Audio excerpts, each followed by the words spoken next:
ଓଡ଼ିଆଙ୍କର 12 ମାସରେ 13 ପର୍ବ ଆଉ ଏହି ପରମ୍ପରାକୁ ନେଇ ଗର୍ବ କରେ ଓଡ଼ିଆ। ତେଣୁ ପ୍ରତି ମାସରେ ପାଳିଥାଏ କିଛି ନା କିଛି ପର୍ବ। ଏଇ ଯେମିତି ପ୍ରଥମାଷ୍ଟମୀ, ମାର୍ଗଶିର ମାସର ଅଷ୍ଟମୀ ତିଥି ପ୍ରଥମାଷ୍ଟମୀ ଭାବରେ ପରିଚିତ।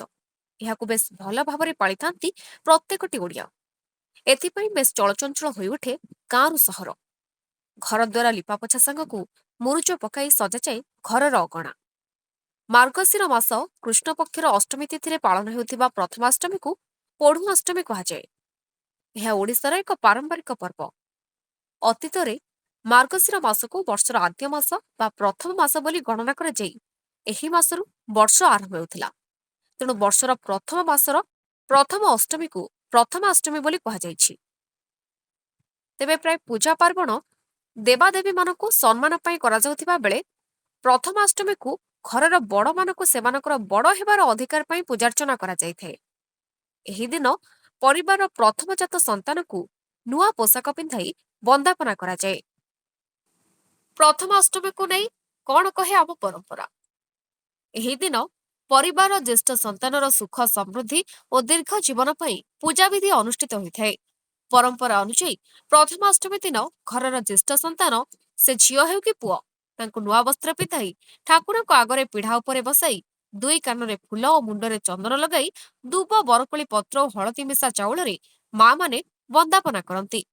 ବନ୍ଦାପନା ପରେ ସେମାନେ ଷଠୀ ଦେବୀଙ୍କୁ ମୁଣ୍ଡିଆ ମାରିବା ସହିତ ଗୁରୁଜନଙ୍କୁ ମୁଣ୍ଡିଆ ମାରି ଆଶୀର୍ବାଦ ଭିକ୍ଷା କରନ୍ତି। ପ୍ରଥମାଷ୍ଟମୀରେ ଏଣ୍ଡୁରି ପିଠା ହୋଇଥାଏ। ଏହାର ପ୍ରସ୍ତୁତି ପ୍ରଣାଳୀ ହେଉଛି ଅରୁଆ ଚାଉଳ ଚୁନା, ବିରି ବଟା, ଲୁଣ, ଚିନି ଆଦିକୁ ମିଶାଇ କେଇ ଘଣ୍ଟା ରଖାଯାଏ। ଗୋଟିଏ ହାଣ୍ଡିର ମୁହଁରେ କନା ବାନ୍ଧି ସେହି ହାଣ୍ଡିକୁ ଚୁଲି ଉପରେ ରଖାଯାଏ। ଏହାକୁ ଅଥରା ହାଣ୍ଡି କୁହାଯାଏ। ଏହି ଅଥରା ହାଣ୍ଡି ଉପରେ ହଳଦୀ ପତ୍ରରେ ପୁର ମିଶା ଆଣଲତି ହାଣ୍ଡି ଉପରେ ପଲମ ବା ଘୋଡ଼ଣୀ ଢାଙ୍କି ଦିଆଯାଏ। କିଛି ସମୟ ପରେ ବାମ୍ଫ ଭିତରେ ପିଠା ସିଝିଗଲେ ତାକୁ କଢ଼ାଯାଏ। ଏବେ ଏଣ୍ଡୁରି ପିଠା ପ୍ରସ୍ତୁତ। ଏହା ପଛର ବୈଜ୍ଞାନିକ କାରଣ ହେଉଛି ହଳଦୀ ପତ୍ରର ବିଶେଷ ମହତ୍ତ୍ୱ ରହିଛି। ହଳଦୀ ପତ୍ର ଦିଆ ଏଣ୍ଡୁରି ପିଠା ଖାଇଲେ ଶରୀରରେ ଥିବା ଅନେକ ଚର୍ମ ରୋଗ ଭଲ ହୋଇଥାଏ। ଶୀତ ଋତୁ ଯୋଗୁଁ ଜଳବାୟୁ ଶୁଷ୍କ ହୋଇଯାଇଥାଏ। ଏହି କାରଣରୁ ଚର୍ମ ମଧ୍ୟ ଶୁଷ୍କ ହୋଇ ବିଭିନ୍ନ ଚର୍ମ ରୋଗର ଆଶଙ୍କା ବଢ଼ାଇ ଦିଏ। ଏଥିରୁ ରକ୍ଷା ପାଇବା ପାଇଁ ଆମ ପରମ୍ପରାରେ ହଳଦୀ ପତ୍ର ଦିଆ ଏଣ୍ଡୁରି ପିଠାର ମହତ୍ତ୍ୱ ରହିଛି। ଭାରତୀୟ ଧର୍ମ, ସଂସ୍କୃତି ଏବଂ ସୌନ୍ଦର୍ଯ୍ୟାତ୍ମକ ଦୃଷ୍ଟିକୋଣରୁ ହଳଦୀର ଯେମିତି ଗୁରୁତ୍ୱ ରହିଛି, ଔଷଧୀୟ ଦୃଷ୍ଟିକୋଣରୁ ମଧ୍ୟ ତାଠାରୁ ଅଧିକ ଗୁରୁତ୍ୱ ରହିଛି। ହଳଦୀକୁ ମଧ୍ୟ ସର୍ବରୋଗହାରୀ କୁହାଯାଏ। ଏହା ଏକ ଉଚ୍ଚମାନର ବିଶୋଧକ।